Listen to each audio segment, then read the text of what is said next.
Aló, aló. ¿Me escuchan ahora? Oye, bueno. ¿Qué les decía?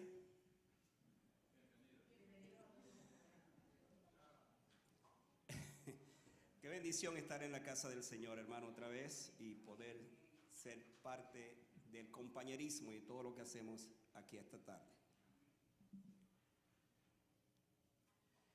Cuando estaba preparando este sermón, estaba pensando en el sermón del domingo pasado que nuestro pastor asociado nos trajo acerca de los 10 leprosos.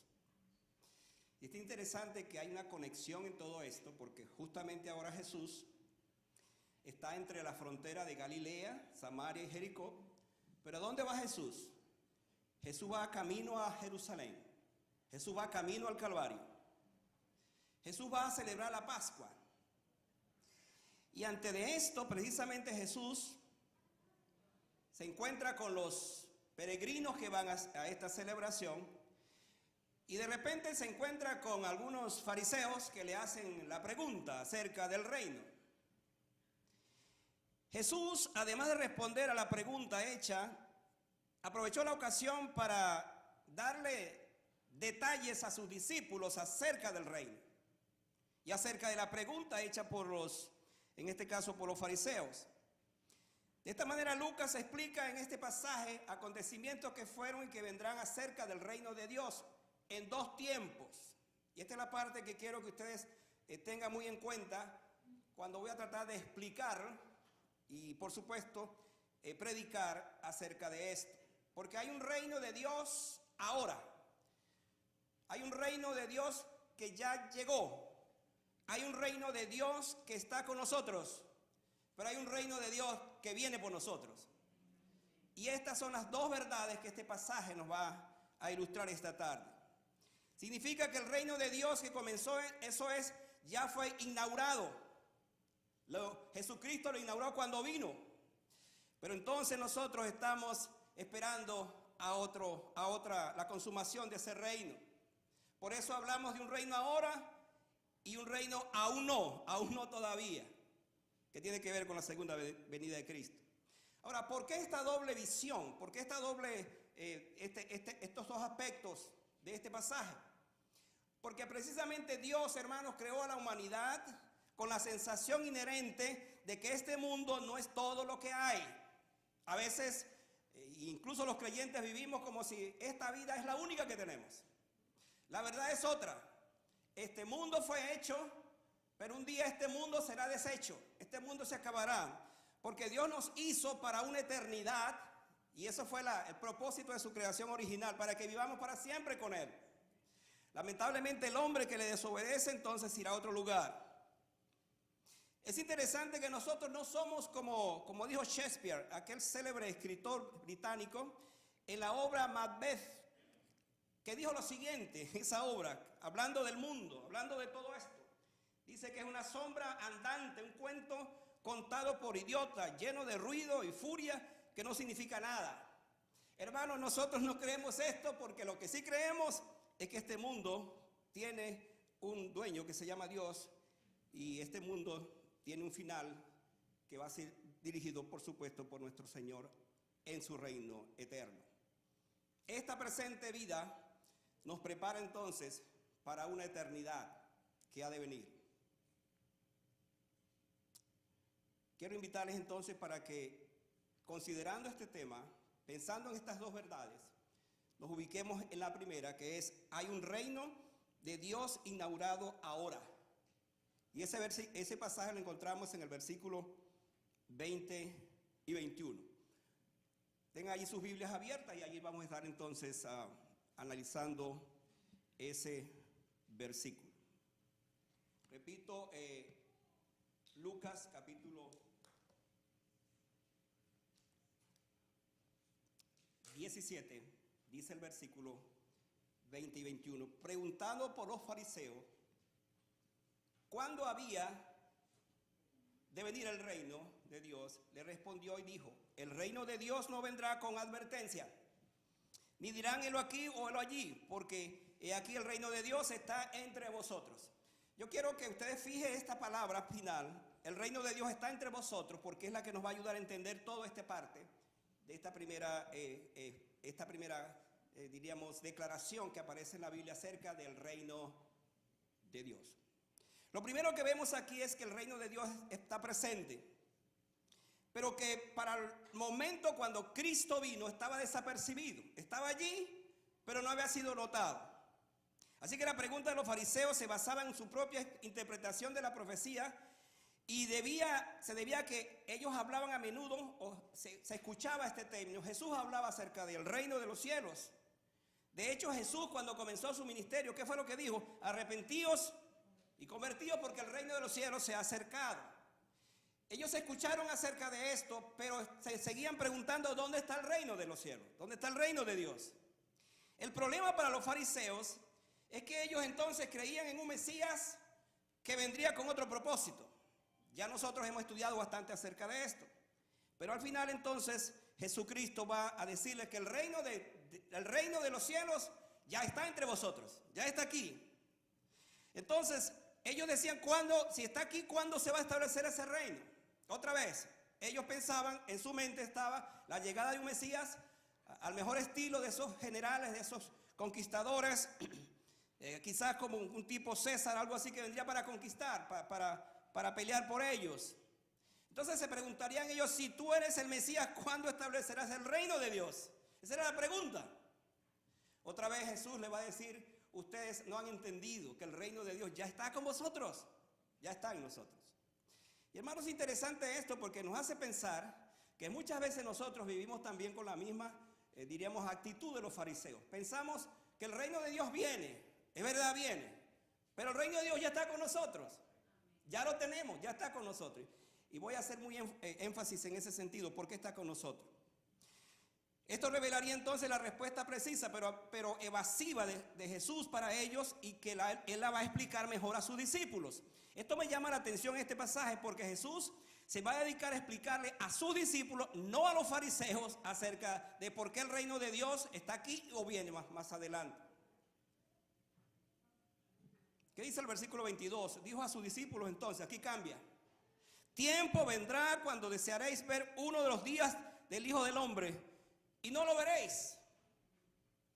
Ante la pregunta de los fariseos acerca del esperado reino, Jesús dice: ni dirán, miren, aquí está, vayan tras de él, porque no lo verán, dice el Señor. Con esta observación Jesús simplemente dice: no los escuchen, no les compren sus libros, no desperdicien su vida, simplemente no los sigan, no los oigan. Y esto es interesante porque en el tiempo de Jesús ya se comenzó a hablar acerca de esto, y después que Él resucitó se siguió hablando acerca de esto. Y Jesús lo que está enfatizando en esta parte es: por ahora lo importante es que yo estoy con ustedes, este es el reino que ha llegado, y por supuesto no se preocupen por el reino que vendrá. Por lo menos hasta esta parte Él está hablando de eso. El reino de Dios, dice, está entre vosotros, está con ustedes.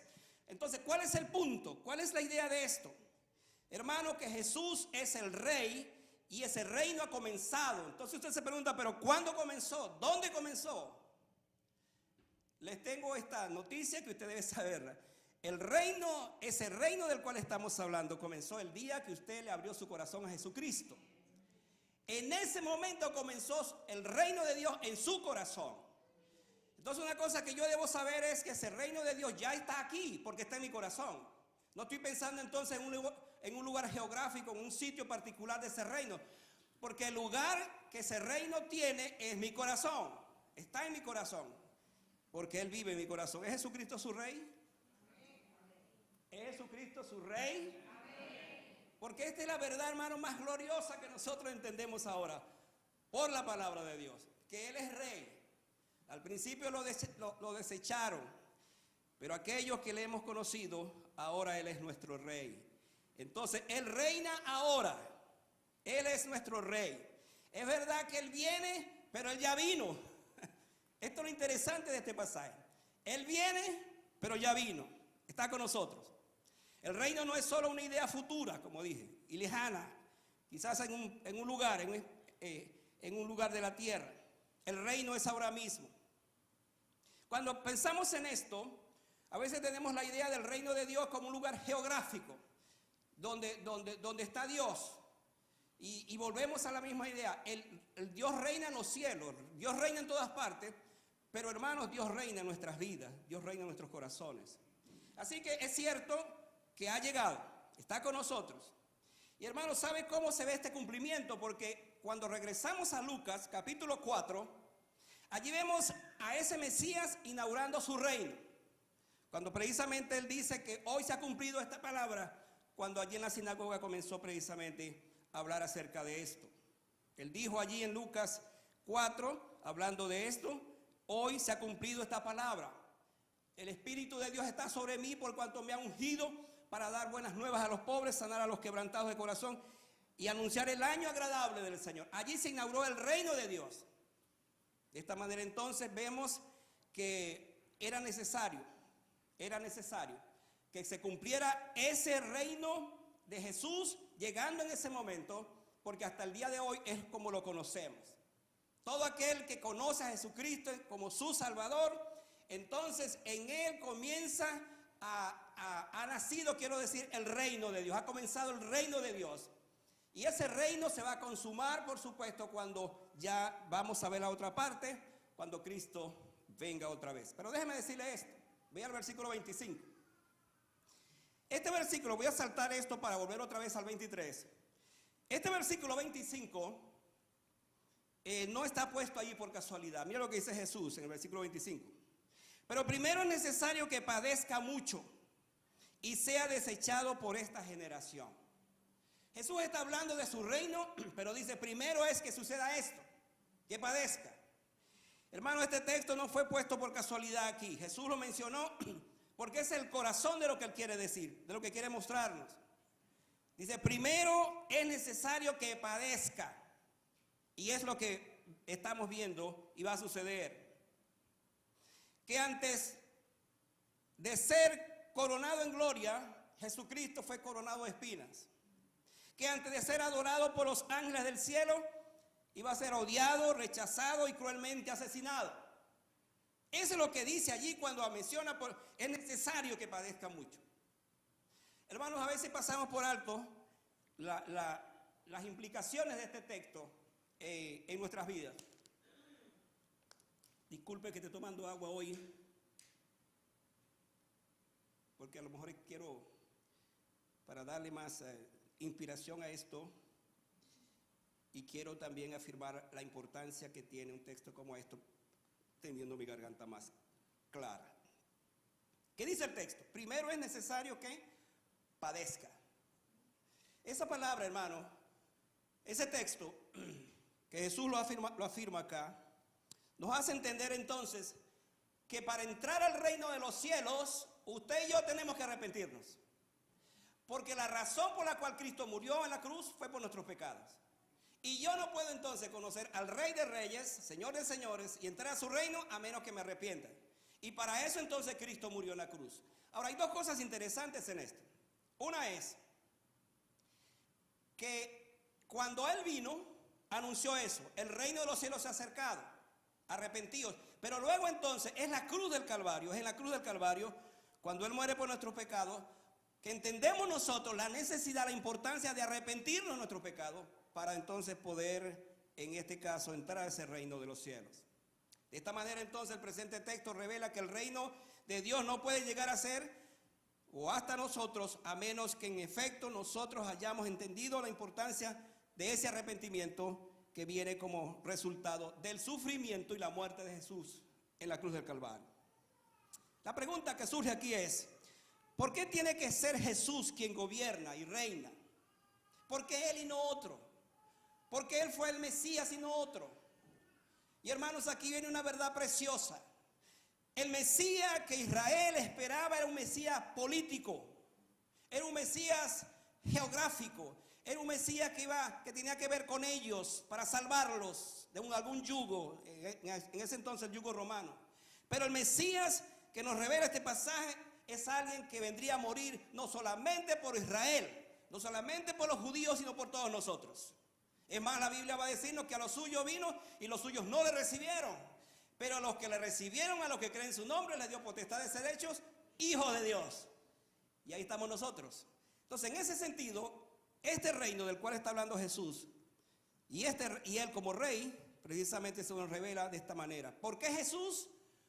Porque ese Mesías fue profetizado por Isaías 53 como el siervo sufriente. Y finalmente entonces en su tiempo vino y murió por nosotros. Porque nadie más sufrió como él por nuestros pecados. Escuche esto, nadie más sufrió por nosotros como Jesucristo por nuestros pecados. ¿Qué dice el texto otra vez? ¿Qué dice el texto? Léalo otra vez. Pero primero es necesario que padezca mucho y sea desechado por esta generación. Y fue desechado. Las palabras que el populacho dijo después que Jesucristo fue arrestado, fue llevado ante las autoridades, fueron estas: crucifícale, crucifícale. Y esa multitud que le había recibido y que al principio decían Hosanna, el que viene en el nombre del Señor, es la misma multitud que ahora dice crucifícale, crucifícale. ¿Qué contradicción? Pero hermano, esta es la realidad. Jesucristo lo había profetizado cuando él dice: es necesario que padezca mucho y sea desechado por esta generación. Entonces, otra vez, para que entendamos esto, este es el reino ahora. Dios mandó a su Hijo para que sea el rey, para que comenzara entonces a reinar en cada uno de nuestros corazones. Al hacer esto entonces, nosotros entendemos que en efecto Él es el rey. Él es el rey. Y a ese rey es el que amamos. A ese rey es el que seguimos. Ese es el rey que adoramos. Él fue el precio de nuestra salvación y por eso le amamos. Quiero enfatizar esto porque voy a pasar a la otra parte que tiene todo un desarrollo para que entendamos entonces la otra parte de ese reino, la segunda venida. Pero quiero enfatizar esto. La primera venida de Cristo fue para establecer su reino. Y ese reino se estableció después que Él murió en la cruz del Calvario y se constituyó allí. Desde ese entonces, precisamente como el rey murió, resucitó, ascendió a los cielos, está a la diestra del Padre y entonces volverá por nosotros. Y esa es la esperanza que tenemos.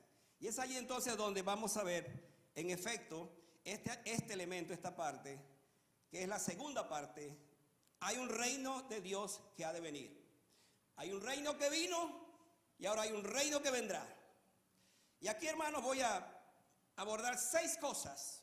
Quiero que usted las siga, porque tenemos a veces conceptos no del todo claros acerca de la venida de Cristo. Y nos preocupamos más por lo que están diciendo por allí y por allá. Nos preocupa más por el asunto de las señales y andamos siempre en eso. Y nos olvidamos de lo que Jesús dijo, de su propia venida. Entonces aquí es donde yo deseo que usted se concentre mucho y me siga, porque voy a revelar 6 cosas acerca de la venida de Cristo y de ese reino que viene, que usted y yo debemos saber. Vayan ahora al versículo 23, regresen al versículo 23. ¿Qué dice el versículo 23? Y os dirán, helo aquí o helo allí. Dice, no vayáis ni lo sigáis. Este versículo contiene una advertencia para los discípulos de no moverse por rumores de la venida del Mesías en gloria y que el reino ya se había establecido. Conocemos por la historia que dichos rumores abundaron desde el tiempo de la ascensión de Jesús y siguieron hasta la destrucción de Jerusalén en el año 70 y siguen hasta el día de hoy. El Señor sabía que esto iba a suceder.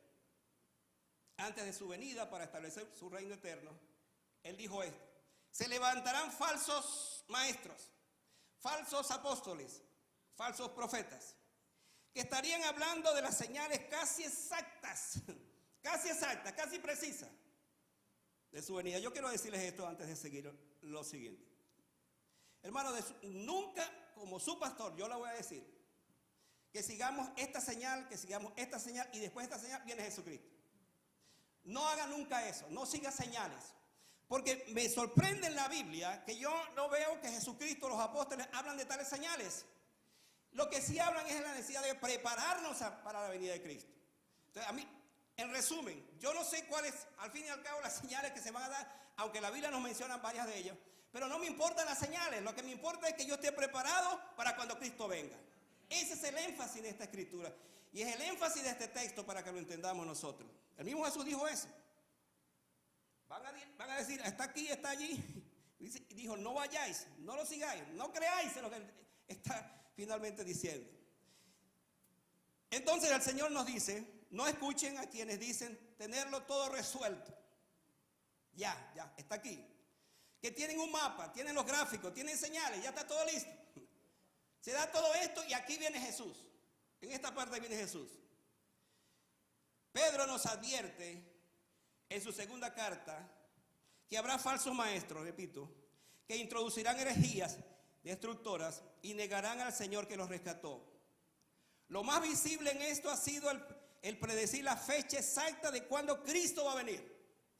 Yo estuve haciendo un trabajo de investigación por allí acerca de cuántas personas han dicho que Jesús venía en tales fechas.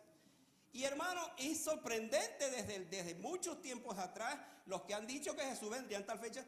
Y hermano, Jesús no ha venido, no ha llegado. Pero yo quiero hacer referencia a dos de ellos porque me llama mucho la atención. A mí me gustaba escuchar a un predicador llamado Harold Camping. Algunos de ustedes seguramente lo escuchaban. Era un hombre, era un erudito en la palabra. Le hacían muchas preguntas. Ese hombre era un sabio para responder cada pregunta. Pero un día se le antojó de decir, o según él tuvo una revelación de la Biblia, que él tenía la fecha exacta para cuando la iglesia iba a ser arrebatada, el rapto de la iglesia y el fin del mundo. Escuche esto. El 21 de mayo del 2011, quiero decir, él propuso entonces que será la fecha para el rapto de la iglesia. Y el 21 de octubre del mismo año sería el fin del mundo. Pues ni la iglesia ha sido arrebatada y el mundo sigue igual todavía. Pero le tengo otro que para mí fue sorprendente. Hay un pastor mexicano llamado Armando Alducín, que algunos de ustedes a lo mejor escuchan con mucha, de repente, pues porque les gusta y es un buen predicador. Pero este hombre cometió un error gravísimo. Él dijo que Jesucristo va a venir en septiembre del próximo año, cuando sus asesores, porque él trabaja en un concilio de iglesias pentecostales, creo que escucharon eso, lo llamaron, le dijeron, retráctate y pide perdón públicamente de lo que está diciendo. Porque la Biblia dice que nadie sabe ni la hora ni el momento cuando Cristo vendrá. Es más, Jesucristo Dios, ni el Hijo del Hombre sabe. Él está hablando en la carne en ese momento. Por supuesto que al fin y al cabo sabemos que sí sabe, pero está hablando de esa manera para decirnos que ningún hombre puede predecir el día cuando Cristo viene. Déjeme decirle esto, hermano. El secreto mejor guardado para la venida de Cristo la tiene el Padre Celestial. Él sabe exactamente el día, la hora, cuando esto va a pasar. Entonces, en ese sentido, nadie debe estar profetizando que en esta fecha, que en este tiempo, hoy por hoy, por ejemplo, cuando vemos toda esta situación que está pasando, después de esto, sí. Pasa esto y no. Y así seguimos. Entonces, ¿cuándo va a ser el asunto? Hermanos, no nos preocupemos por eso. Preparémonos en todo caso para hacer dos cosas. Predicar el reino de Dios. Predicar a Jesucristo. Y hermano, que venga cuando quiera venir. Que nosotros estamos preparados. Eso sí es lo que tenemos que hacer. De esta manera entonces, nosotros no podemos hacerle caso a aquellos que dicen que va a venir Jesucristo en tal fecha.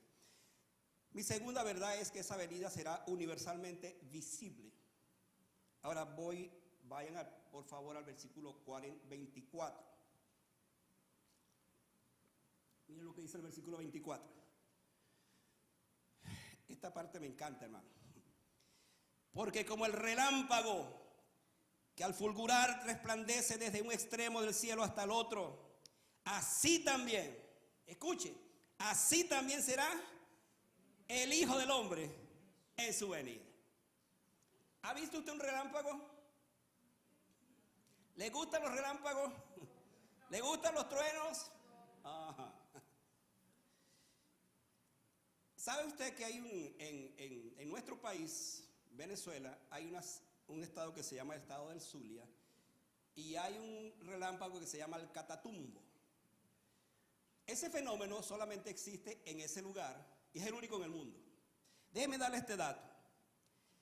En el 2014, este relámpago recibió el récord Guinness por tener el mayor promedio mundial de relámpagos por kilómetros cuadrados al año, con 250 relámpagos por metro cuadrado.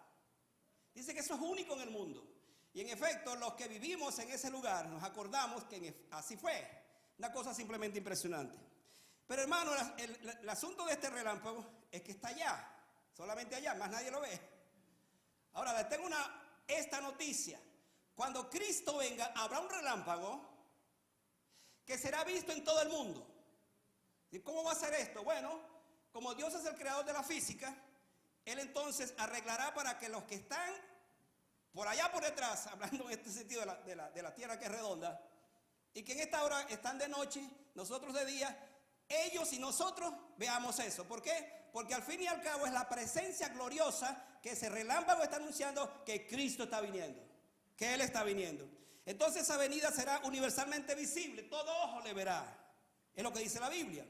La venida de Cristo será universalmente visible, todos verán su venida.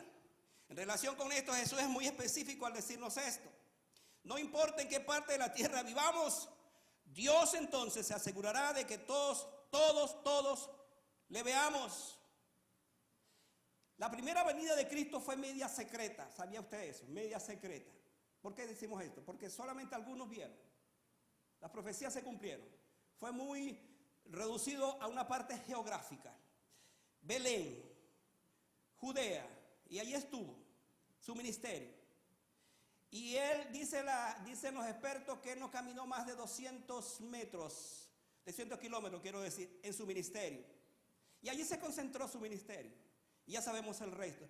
Pero cuando Cristo vuelva ahora, no será una venida secreta, a menos, por supuesto, que estemos hablando del rapto de la iglesia, que es otra cosa.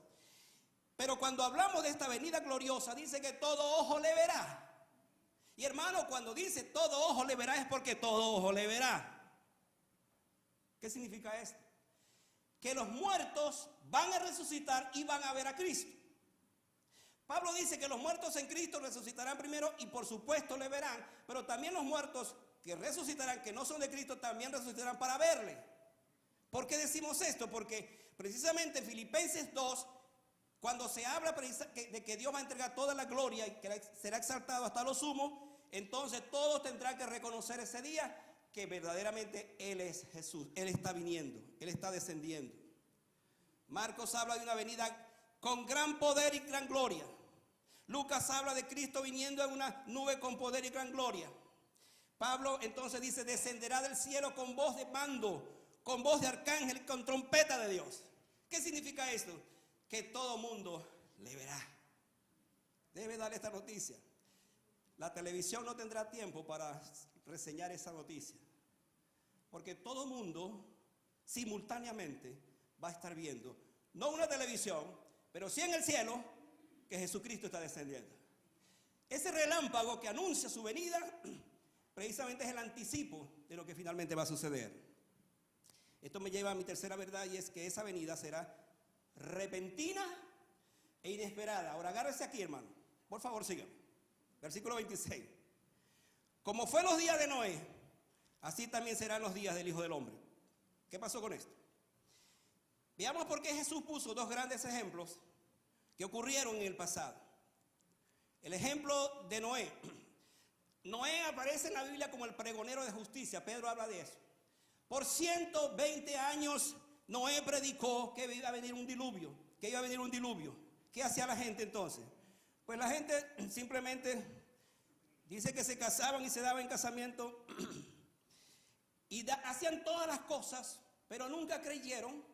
Tildaron seguramente a Noé de loco. Y sobre todo cuando hizo un arca en medio de un lugar que nunca había llovido. No sé si sabía eso, pero no llovió sino después en el diluvio, porque antes no llovía.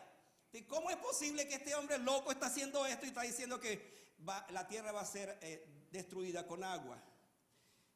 Jesús dijo eso. En ese tiempo la gente se casaba comían, hacían cualquier cosa, pero no creían. También puso el ejemplo de Sodoma. De igual manera, ¿qué dice de esto? Dice que ellos comían, bebían, compraban, vendían, hacían de todo. Hasta que llegó el día cuando Sodoma fue destruida. Y déjame decirle que Sodoma fue destruida después de la intercesión de Abraham, hasta pedirle al Señor, Señor, si hubieran 10 justos, tú ibas a destruir la ciudad. Y dice, no la destruyo. Pero no había 10 justos. Había un solo justo y estaba prestado, pero al justo Lot. Así que todos, por supuesto, fueron destruidos. Entonces, le pregunto, hermano, cuando usted se levanta, comienza el día, hace su agenda, pone allí en alguna parte, Jesucristo puede venir hoy. Jesucristo puede venir esta tarde. Jesucristo puede venir esta noche. Porque si usted no hace eso, usted no está consciente de que Jesucristo vendrá en cualquier momento. Esto me lleva a mi cuarta declaración. La segunda venida de Cristo pasará muy rápido. Mira lo que dice el versículo 31. En aquel día el que esté en la azotea y sus bienes en casa, no descienda a tomarlos. Y el que en el campo, asimismo, no vuelva atrás. ¿Qué está diciendo Jesús con esto? Por cierto, un escritor llamado Robert Steen dijo lo siguiente. Esta imagen es una imagen bien conocida de la guerra que describe la rapidez con la que se acerca un ejército enemigo, lo que no da tiempo para prepararse. Solo hay que huir. Esta figura nos ilustra que cuando Cristo venga no habrá tiempo para nada. Absolutamente para nada. El repentino regreso de Cristo plantea que no habrá tiempo para prepararse. Él estará aquí, será demasiado tarde para hacer otra cosa. Por eso es que ahora se le dice al hombre, se le dice a la mujer que busques a Cristo, porque si no estás preparado para ese día te vas a quedar. Así de simple. Es lo que nos dice este texto. La imagen no podía ser más reveladora. Quien esté arriba de la casa dice, no, baje a recoger algo. Y quien esté en el campo no vaya a su casa a buscar a su familia, porque todo será muy rápido. Déjeme poner este ejemplo rapidito. El año pasado, aquí en Texas, sucedió una tragedia. El río Guadalupe se desbordó. Nunca había llovido como llovió en la parte de arriba. Habían acampantes, mucha gente allí. La historia dice que murieron más de 100 personas, 27 campistas y muchos desaparecidos. Por cierto, yo mencioné que una familia de un misionero que tuvimos nosotros en nuestro país, Rolando Smith, su familia, parte de su familia pereció en esa tragedia. ¿Por qué quiero mencionar esto? Porque esa tragedia fue tan rápida que no dio tiempo para nada. Por ejemplo, el caso de que esta familia del cual estoy hablando, el agua llegó hasta la parte de arriba. Imagínense una casa de 3 pisos y el agua llegó hasta allá. Y entonces los que pudieron, creo que fue la madre, quiero decir, de esa familia, logró salir y se agarró de un árbol. Cuando vinieron los bomberos, en efecto, la encontraron allí guindada. Y uno de los hijos lograron salvarlo después que salió río abajo, pero los que estaban en la casa todos perecieron. Hermanos, todo esto para decir que la venida de Cristo será así de rápida. No habrá tiempo para nada. Y por eso este texto nos ilustra eso. En quinto lugar, en la segunda venida de Cristo, escuche esto. Algunos creyentes, esto lo pongo entre comillas, se quedarán. Algunos creyentes se quedarán. ¿Por qué digo esto? Mira el versículo 32. Todo el que procura salvar su vida, ¿qué pasa? La perderá. Y todo aquel que pierda su vida, la salvará. ¿Por qué este texto y por qué voy a explicar lo de la mujer de Lot? Que es el ejemplo que tenemos acá. La mujer de Lot es un ejemplo de por qué algunos creyentes se quedarán en la venida de Cristo. Observe esto. Esta mujer fue la compañera del único hombre justo que vivía en Sodoma, porque era su esposa. De hecho, fue allí con su familia, con sus hijas. Sin embargo, ella representa a una clase de creyentes que pueden estar bajo la cobertura de un santo de Dios, pero a su vez dejar que el mundo llene su corazón con tanta sensualidad que al momento cuando el ángel le dijo a Lot, sal de allí, sal con tu gente, sal con todo el mundo, porque este lugar va a ser destruido, ella salió, pero hermano simplemente se dio, volteó, dice que miró hacia atrás. ¿Qué pasó con ella? Quedó convertida en una estatua de sal.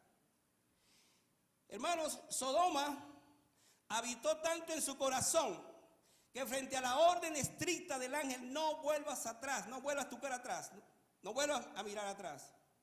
Ella miró y entonces esa vida que estaba tan relacionada con la sensualidad, con el pecado de esa ciudad, le atrapó y quedó ella en esta condición. Se transformó en una montaña de sal y pereció en sus pecados. Entonces, ¿por qué Jesús dijo, acordaos de la mujer de Lot? ¿Por qué dijo Jesús eso? Como una advertencia para todos nosotros, para todos los creyentes. ¿Por qué es una advertencia? Sí, para que pensemos que en efecto lo más importante aquí es, en este contexto, es obedecer la voz del ángel, no la voz del mundo, no la voz de Sodoma, no lo que había allí. Este caso es tan interesante, hermanos, que más adelante sucedió algo aún peor todavía, porque después que la ciudad fue destruida, las hijas de Lot, entonces ellas como dijeron, bueno, no hay más hombres, no vamos a tener hijos, emborracharon a su padre y entonces se acostaron con él. Es un caso muy extraño en la Biblia. Se acostaron con él y vinieron dos naciones que después fueron las enemigas de Israel. Y uno se pregunta, ¿por qué esas muchachas hicieron eso? Porque no tenían la madre, porque la madre se había perdido. Y de esa manera entonces ellos incluyeron esto. Acordaos a la mujer de Lot. ¿Por qué? Porque este es un ejemplo de cómo el mundo puede estar en tu corazón y tu corazón en el mundo. Lot está en el cielo sin su esposa. Lot está en el cielo sin su esposa. Finalmente, hermano, la segunda venida será el día de la separación. Vayan ahora conmigo rapidito al versículo 34 y 37. Os digo que en aquella noche estarán dos en una cama, el uno será tomado y el otro será dejado. Dos mujeres estarán moliendo juntas, la una será tomada y la otra dejada. Dos estarán en el campo, el uno será tomado y el otro será dejado. Es interesante que este texto habla de dos y luego una separación. Voy a tratar de explicar rápidamente esto. Esta descripción es aterradora. Este versículo es aterrador. Por un lado habla de dos personas durmiendo en la cama y de repente una es tomada y el otro es dejado. ¿Qué significa esto? Que una será apartada del juicio y otra será dejada para el juicio. Una será librada del juicio, la otra enfrentará el juicio. La idea es que con el regreso de Cristo habrá una separación de los salvados y de los perdidos. Así de simple. Estamos hablando de la segunda venida del reino y esto es lo que plantea Jesús. Habrá una separación entre creyentes e incrédulos, incluso entre familias y compañeros de trabajo. Entonces, escuche esto. Esposos, usted no puede entrar al cielo gracias a su esposa. Esposa, usted no puede entrar al cielo gracias a su esposo. Tiene que venir arrepentimiento previo para eso. No pueden ir al cielo por la fe de un familiar, de una madre, de un padre, de un compañero de trabajo. Hay que creer en Jesucristo para entrar en los cielos. Deben creer y ser salvos para ser libres precisamente de ese juicio. Hermano, un texto como este debe llegar muy profundo a nuestras vidas. Y le hago pensar en esto, para ir aplicando a nuestros corazones. Imaginarse, por ejemplo, que el esposo o la esposa no estará conmigo o contigo en el cielo. O que algunos de mis hijos no estarán conmigo. O mis padres. o mis abuelos no estarán conmigo en el cielo. Mi mejor amigo no estará conmigo en el cielo. Es un asunto para pensarlo. Y hermano, por eso es que nosotros estamos haciendo algo por lo menos en este sentido. Y es que trabajemos por el perdido. Hay una campaña que viene en camino y el énfasis de esa campaña es que Dios nos ayude para alcanzar a aquellos que son nuestros uno, de lo que estamos buscando para Cristo. Hermanos, cuando Cristo venga, en su segunda venida, Él viene a buscar a un pueblo que ha sido redimido. Viene a buscar una iglesia que ha sido redimida. Viene a buscar a hijos e hijas que fueron redimidas. Es interesante que la expresión reino de Dios aparece 126 veces en los evangelios y solamente en el libro de Lucas aparece 32 veces. Esto habla entonces, hermanos, de un tema trascendente, el reino de Dios. Tenemos un reino de Dios acá, ya está con nosotros, porque Jesucristo está con nosotros. ¿Está Jesucristo con nosotros hoy? Por supuesto que está con nosotros, porque ahora está el Espíritu Santo con nosotros. Pero la Biblia nos está hablando de un reino que viene, de una segunda venida. Hermanos, este mundo pasará. Esta guerra que hay ahora entre este país, Israel y Irán y todo esto, todo lo que está pasando ahora, eso va a pasar. Esto va a pasar. Porque al fin y al cabo el que va a reinar no es ni el presidente de este país, ni el presidente de Rusia, ni el presidente de China, ni el presidente árabe, sino que el que va a reinar se llama Jesucristo. Y al final eso es lo que nosotros sabemos que va a suceder. ¿Cuándo va a pasar? Cuando Cristo venga. Cuando Cristo venga.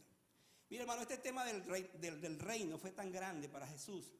¿Se acuerdan ustedes que la Biblia dice que cuando Él resucitó, duró 40 días después que resucitó, apareciéndosele a todo mundo y a sus discípulos? Y dice que apareció anunciándoles acerca del reino de Dios. Pero hermano, los discípulos estaban tan lejos de eso, que le dijeron: Señor, entonces ¿restaurarás el reino de Israel en este tiempo? Yo creo que Jesucristo dijo: bueno, ¿hasta cuándo estoy con vosotros? ¿No me han oído que mi reino no es de este mundo? Y aquí está afirmando que ese reino de Dios es el reino que vino a establecer y que se va a consumar precisamente cuando Él venga. El reino de Cristo fue inaugurado en el momento cuando Él vino y vendrá otra vez. Ahora, ¿qué hacer? Y esta es la parte final para orar. ¿Qué hacer? Mira la recomendación de Pedro.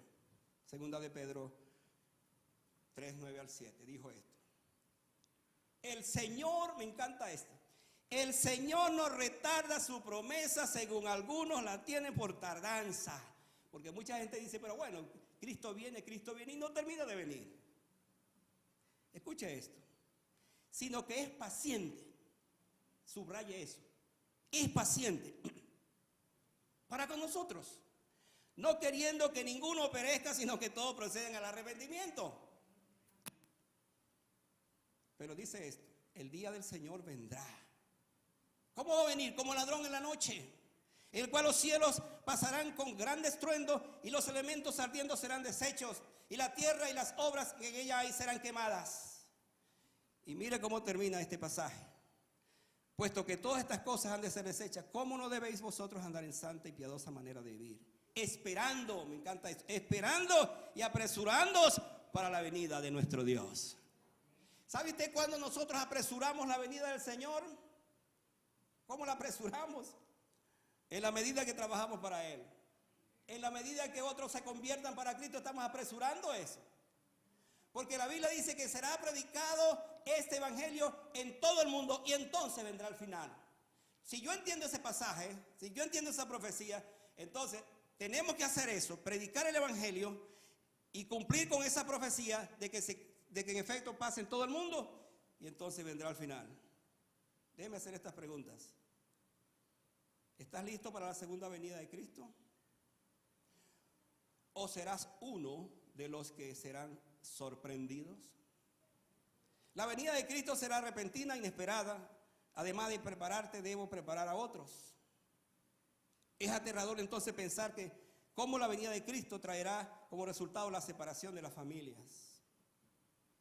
¿Están todos los miembros de tu familia salvos?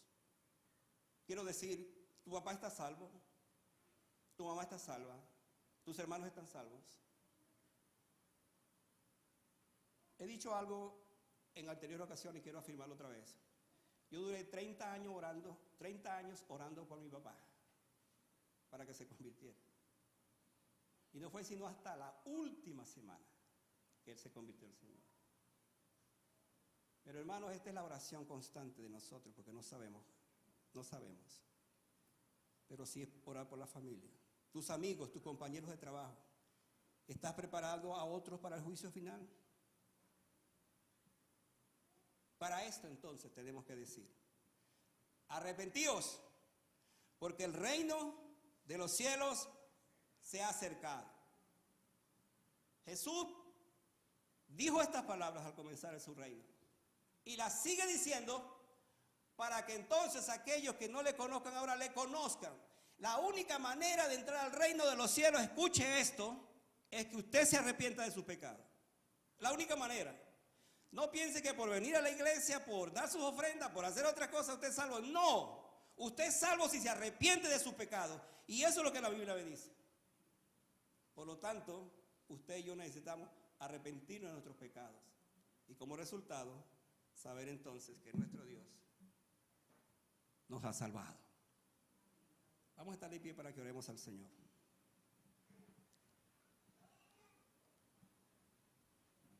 Cuando uno predica un mensaje como este, hermanos, hay muchas cosas, muchas emociones planteadas. Pero yo quiero decirle que el asunto más tremendo de esto es que ante una advertencia de Jesús y la manera como Él describió esto, yo entonces pueda decir: Señor, ayúdame para estar preparado, primero yo, pero también para preparar a otros. El reino está aquí y el reino vendrá. Está en mi corazón, pero viene otra vez. El rey ya viene. Yo quiero que cantemos otra vez ahí. El rey ya viene. ¿Sabe por qué? Porque en efecto, nosotros ahora esperamos a ese rey.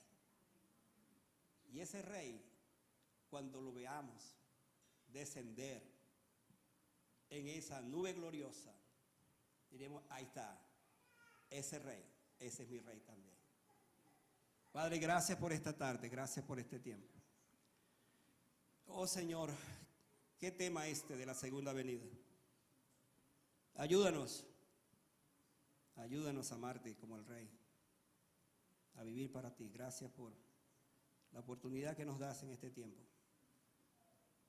Mientras pueda ser hallado, dice Isaías, buscad a Jehová ahora. Señor, ayúdanos a entender la importancia, las implicaciones de buscar a Cristo ahora, antes que Él venga, pues va a ser muy tarde. Ojalá que esta misma tarde, Señor, hayan corazones que te digan: sí, Señor, yo estoy dispuesto. Ahora me entrego, ahora me rindo a ti. Ahora conozco a ese rey. Yo quiero estar con ese rey. Yo quiero estar de pie cuando Él venga. Que así sea, Señor, que así sea. Amén. Ya voy a bajar para seguir con ustedes. Hermanos músicos, pueden pasar.